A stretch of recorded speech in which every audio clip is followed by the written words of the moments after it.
What's happening today, folks? Coach Jay here with IYC Coaching on our mission to make you happier, healthier, and harder to kill.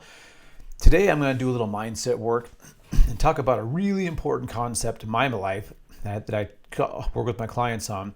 And this is basically the law of attraction. And I'm going to get into how I came about this and why I think it's important and some misconceptions about this.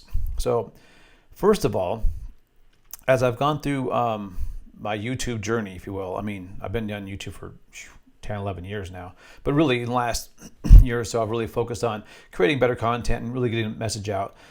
As I go through different content creators, I see a lot of folks have really, and not only on YouTube, but also in my coaching world, as I go through business coaches and mentors over the last several years, a lot of folks have really kind of crapped on this, the concept of law of attraction, and they write it off as like mystical voodoo magic stuff. It's like, and it's really been dismissed, and it's been thought of like basically in the same categories like astrology and other basically non-science type things.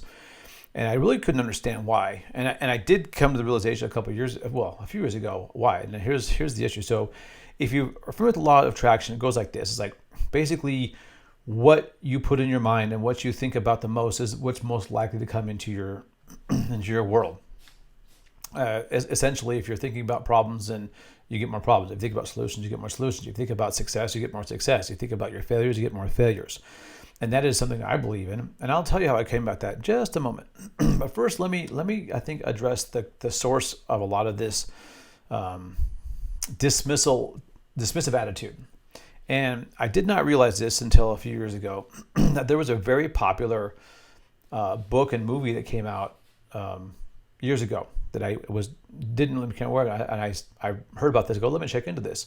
And this book and movie combination definitely goes into law of attraction. And now after seeing the material, I cannot understand why people think it's a mystical thing.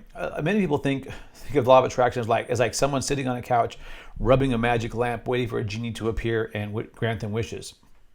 And that's not at all how it works.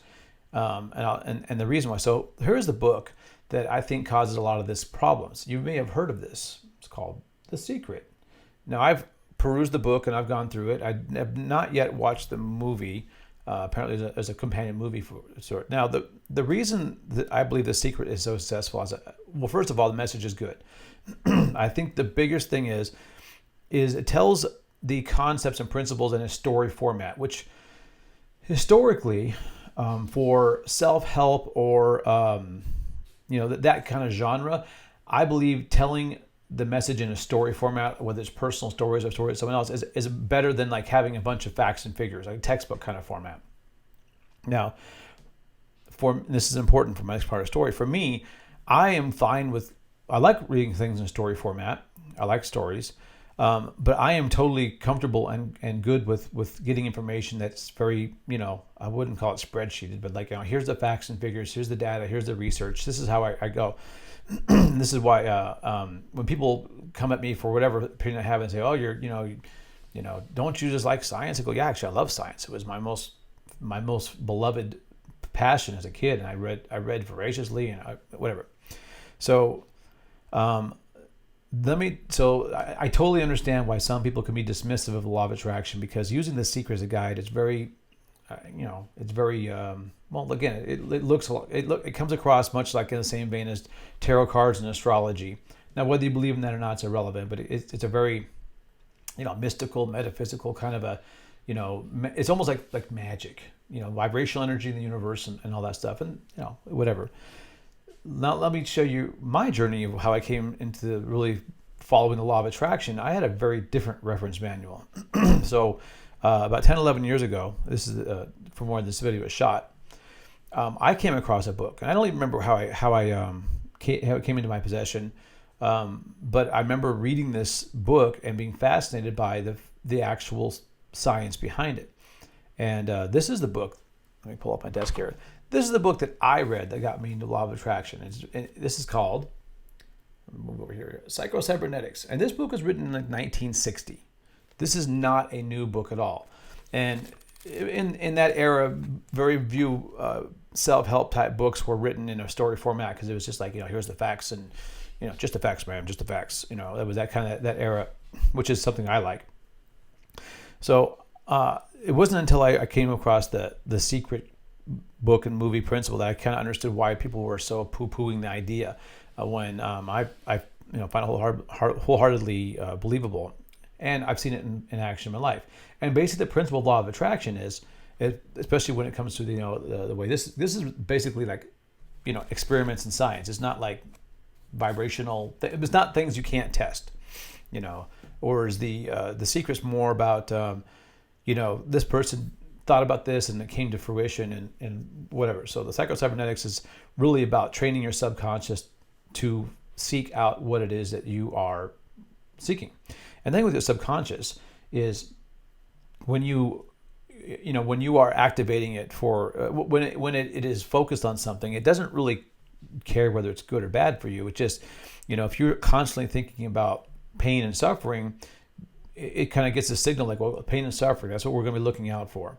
It's just and just as equally powerful, if you're thinking about success and opportunities, then your subconscious is going to be kind of wired. Your subconscious, as I'm sure you probably know, is a part of your brain that's, we don't think about it. It's just kind of always on the lookout and it's always working.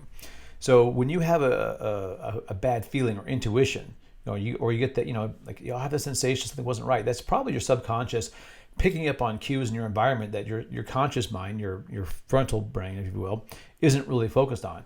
And we're getting a ton of material, a ton of information in our brain at all times, and our brain has to kind of filter out. There's no way we could possibly process all the information that our eyes and our ears and our nose and our, that we are able to experience. So that's it'd be a super, it'd be a massive overload of information for our brain to process. So our subconscious mind has to kind of filter through this stuff and get to the relevant material.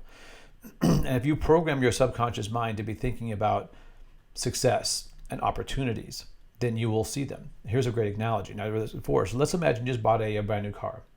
You got let's say you bought a Ford F-150. You have a new truck. And all of a sudden, as you're shopping for the Ford F-150 and you buy it, you suddenly realize how many Ford F-150s there are on the road and parked because your brain is thinking about it. You're cued into it. You're like, oh, there's a green one. Oh, there's a blue one. So no, they've always been there. You just weren't noticing them because your brain wasn't thinking about it. So this is how the law of attraction works, at least according to this book, which is the one I use to get my enlightenment, for lack of a better word. Many folks have read this book or seen the movie, I guess, and got the same idea, and it still works. It doesn't matter which one you believe or both or neither. The principle still works. So anyway, I am a big proponent of the law of attraction.